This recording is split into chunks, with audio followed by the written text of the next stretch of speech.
विकास गोगावले आणि त्याच्या टोळीने जो आज भ्याड हल्ला राष्ट्रवादी काँग्रेस पक्षाच्या सहकार्यानं केला, गाड्यांची मोडतोड त्यांनी केली, गुन्हेगारी पार्श्वभूमीचा असलेला हा माणूस हा गेले 10-12 वर्ष जणू काय आम्हीच महाडचे मालक, आम्हीच तिथले राजे अशा प्रकारे त्या ठिकाणी त्याची वर्तवणूक आहे. आणि त्याचाच भाग म्हणून ज्यावेळेस त्यांना लक्षात आलं की महाडची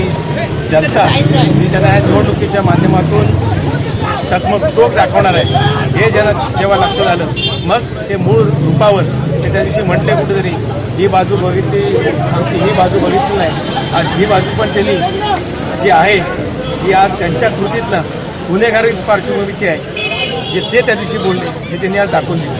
उपाध्यक्षाला मारहाण झालेली आहे, गाड्यांची तोडफोड झालेली आहे, वरिष्ठ पातळीवर काय भूमिका घेतली जाईल, पोलीस प्रशासनाला काय आव्हान? मी पोलीस प्रशासनाला विनंती करीन, त्याचबरोबर निवडणूक आयोगाला विनंती करीन, अशा ह्या गुन्हेगारी प्रवृत्तीच्या माणसाला त्याचं योग्य पद्धतीने त्याची जे काही ठिकाण आहे हे पोलीस यंत्रणेने त्याला त्या ठिकाणी घ्यावं आणि महाडला भयमुक्त